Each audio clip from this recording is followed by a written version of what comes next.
A lot of people think retirement is the single finish line, like once you hit some magic number, you're done, the game is over, you're set for life. But that's not actually how it works. What changes at $1 million is completely different from what changes at $2 million, and what changes at $5 million is a different world entirely. These aren't just bigger versions of the same lifestyle. Each one of these numbers actually shifts what your life looks like, what risks you can take, and honestly, how much you even have to think about money on a daily basis.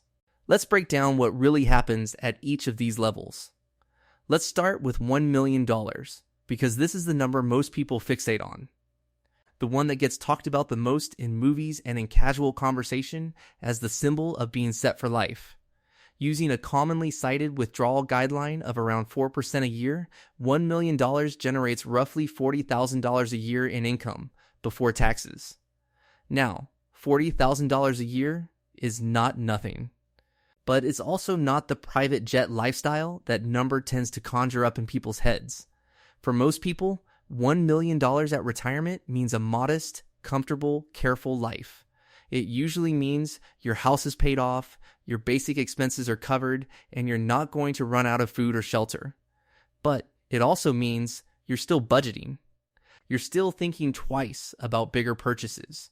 You're still watching the market with a little bit of anxiety when it drops.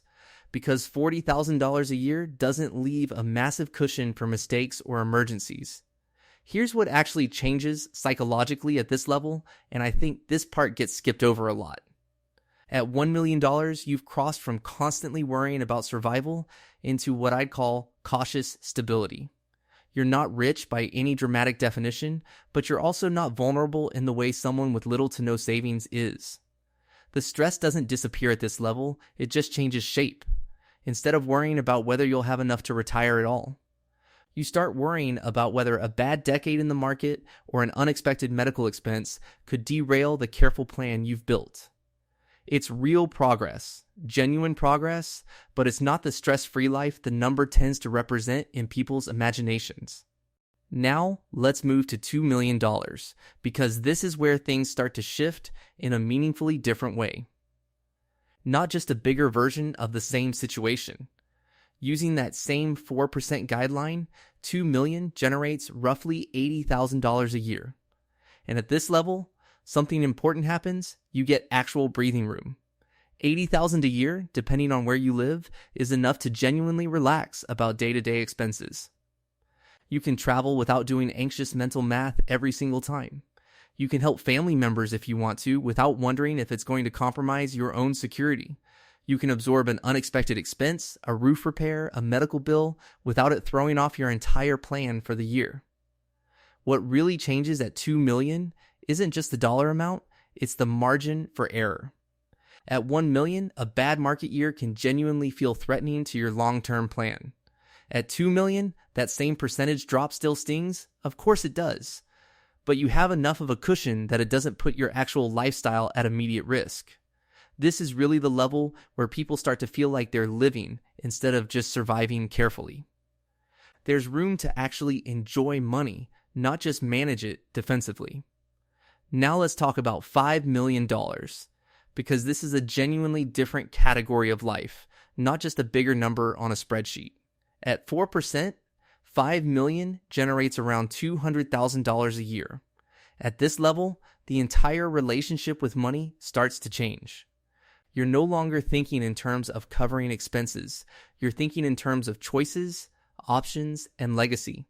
Do you want to help fund a grandchild's education? Do you want to start a small business just because it interests you, without needing it to succeed financially? Do you want to give significantly to causes you care about? These become real, live questions rather than distant fantasies, because the base level of security is no longer really in question at all. Here's something important that people often miss about this jump from $2 million to $5 million. It's not just about buying more stuff or living in a bigger house, although obviously that's possible too if that's what someone wants. The bigger shift is in mental bandwidth. At lower net worth levels, even comfortable ones, there's still some part of your brain quietly tracking money, checking the market, doing rough math about how a decision might affect your plan. At 5 million and beyond, for most people, that background noise largely fades away. Money stops being something you actively manage with anxiety and becomes more like a tool that's simply available, sitting there in the background, ready to be used when needed. Now, I want to be really clear about something important here, because these numbers aren't universal truths carved in stone that apply identically to everyone. Where you live changes everything about what these numbers actually mean in practice. $40,000 a year in a low-cost area can genuinely feel comfortable and sufficient. That same $40,000 in a major expensive city might barely cover rent, let alone everything else. Your own personal expenses matter enormously too. Someone with no debt, a paid-off home, and modest lifestyle habits needs dramatically less than someone still carrying a large mortgage or supporting other people financially. So these numbers are genuinely useful as reference points and general benchmarks, but they are not one-size-fits-all rules that apply exactly the same way to every single person watching this. There's also something worth mentioning about how these numbers interact with actual lifestyle inflation over time, because this catches a lot of people off guard even after they've built real wealth. As net worth grows, expenses often quietly grow right along with it. Someone who felt completely comfortable at $1 million might 10 years later find that same lifestyle doesn't feel like enough anymore, not because anything went wrong with their money, but because their spending habits and expectations gradually expanded alongside their growing account balance. This is exactly why the actual number matters so much less than most people assume.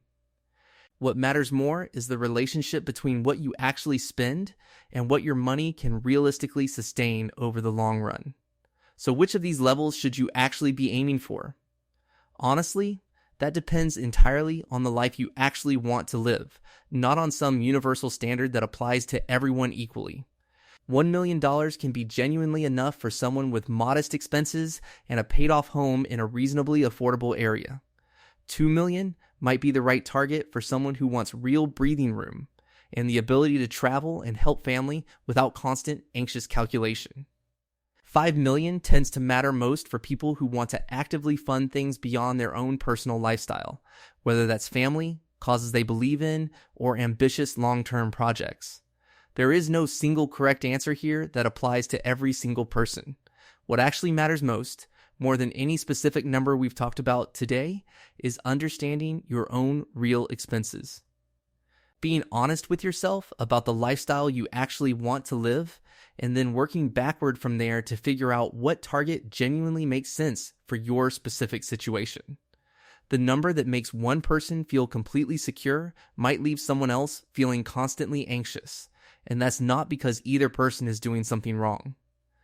It simply comes down to different expenses, different goals, and different definitions of what actually feels like enough. So instead of just chasing a specific number because it sounds impressive or because you saw it mentioned somewhere online, take the time to actually calculate what your real life costs and what would genuinely make you feel secure given your own specific circumstances. That number is the one that actually matters for you, not whatever number happens to be trending in a video or getting talked about the most in the media.